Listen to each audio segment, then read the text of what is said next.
நமஸ்காரம். 1000 நாமங்கள் 1000 கதைகள் 352வது திருநாமம் மகர்தயே நமக. தந்தை சொல் மிக்க மந்திரம் இல்லை என்ற அடிப்படையில் வனவாசம் புறப்பட்ட ராமபிரான் சித்திரக்கூடத்தில் எழுந்தருளியிருந்த நிலையில் பரதன் ராமனிடம் வந்து சரணாகதி செய்து நாட்டுக்கு திரும்புமாறு பிரார்த்தித்தான்.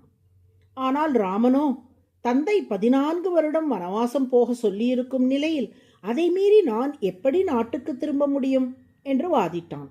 பரதனோ என் தாய் தவறான வரத்தை வாங்கி இருக்கிறாள், மூத்தவன் இருக்க இளையவன் நாடாளுவது மட்டும் அறமாகுமா என்று கேட்டான். ராமபிரான், இல்லை பரதா, உனக்கு முடிசூடுவதாக தான் நம் தந்தை ஏற்கனவே உன் பாட்டன் அஸ்வபதிக்கு வாக்களித்து இருந்தார். அதை மீறி எனக்கு முடிசூட்ட எண்ணினார். அன்னை கைகேயிதான் சரியான நேரத்தில் வரம் கேட்டு தந்தையின் வாக்கை காப்பாற்றினாள் என்றான். உடனே பரதன், சரி ராமா, அப்படியானால் இப்போது எனது ராஜ்யம்தானே இது, நான் உனக்கு தருகிறேன், பெற்றுக்கொள் என்றான். ராமனோ, பரதா, உனது ராஜ்யத்தை யாருக்கு வேண்டுமானாலும் கொடுக்க உனக்கு அதிகாரம் உண்டு. ஆனால் அதை பெற்றுக்கொள்ள எனக்கு அதிகாரம் இல்லை. நான் வனவாசம் என்ற விரதத்தை தொடங்கிவிட்டேன். அதை பாதியில் நிறுத்திவிட்டு பட்டாபிஷேகம் செய்து கொள்ள இயலாது என்றான். அப்படியானால் உனக்கு பதில் நான் வனவாசம் மேற்கொள்ளுகிறேன், நீ ராஜ்யத்தை ஆழ்வாயாக என்று சொல்லி பார்த்தான் பரதன். அது தந்தை சொல்லை மீறுவதாகும் என்று சொல்லி மறுத்துவிட்டான் ராமன். என்ன செய்வது என்று பரதன் திகைத்து போய் நின்றான்.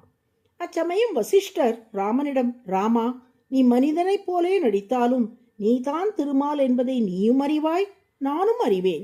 நீயே கதி என்று சரணாகதி செய்த பரதனுக்கு அவன் வேண்டியதை தந்துவிடு என்று ரகசியமாக பேசினார். அதற்கு ராமன், குருவே, ராவண வதம் வேண்டி தேவர்கள் என்னிடம் முன்பே சரணாகதி செய்து விட்டார்கள். அதை நிறைவேற்றவே நான் வனவாசம் வந்துள்ளேன். இப்போது பரதனின் சரணாகதிக்கு இணங்கினால் வனவாசம் தடைப்படும், ராவணவதமும் தடைப்படும் என்றான். வசிஷ்டர், ராமா, உனது அடியார்களுடைய நலனுக்கு தேவையான அனைத்து செல்வங்களையும் கொண்டவன் நீ. இப்போது அயோத்திக்கு திரும்பாவிட்டால் பரதன் செய்த சரணாகதிக்கு பெரிய பரிசு ஒன்றை நீ அருளலாமே. உனது எல்லையில்லாத செல்வங்களும் உடைமைகளும் உனது அடியார்களின் மகிழ்ச்சிக்காகவே ஏற்பட்டவை என்று கருதுபவனான ஸ்ரீமன் நாராயணன் அல்லவோ நீ என்றார். சற்றே சிந்தித்த ராமன் தன்னை விட உயர்ந்ததான தனது பாதுகையை பரதனுக்கு அளித்தான். 14 வருட வனவாசம் நிறைவு செய்துவிட்டு முடிசூட்டிக் கொள்வதாகவும் பரதனுக்கு வாக்களித்தான். பரதனின் சரணாகதிக்காக மொத்தம் 3 பலன்களை தந்தான் ராமன். முதலாவதாக, உடனடியாக அயோத்திக்கு திரும்ப முடியாததால் தன்னை விட உயர்ந்த தனது பாதுகையை ஈந்தான். இரண்டாவதாக, பரதன் வேண்டியபடி 14 வருடங்கள் கழித்து அயோத்தியின் மன்னனாக முடிசூடிக் கொண்டான். மூன்றாவதாக, அயோத்தி மக்கள் அனைவரின் சார்பிலும் பரதன் சரணாகதி செய்ததால் அதற்கு பலனாக தனது அவதாரத்தை நிறைவு செய்யும் வேளையில் அயோத்தியில் உள்ள அனைத்து ஜீவராசிகளையும் காரிய வைகுண்டத்துக்கு அழைத்து சென்றான். பரத சரணாகதிக்கு இப்படி 3 பெரும் பலன்களை அருளியது போலவே தன்னிடம் சரணாகதி செய்யும் ஒவ்வொரு அடியவருக்கும் தேவையான அனைத்து செல்வங்களையும் தகுந்த நேரங்களில் அருள்கிறார் திருமால். இப்படி தனது அடியார்களிடம் இல்லாததை கொடுப்பதற்கும் அவர்களிடம் இருப்பதை காப்பதற்கும் தேவையான அனைத்து செல்வங்களையும் தன்னகத்தே கொண்டவராக திருமால் திகழ்வதால் அவர் மகர்திகி என்று அழைக்கப்படுகிறார்.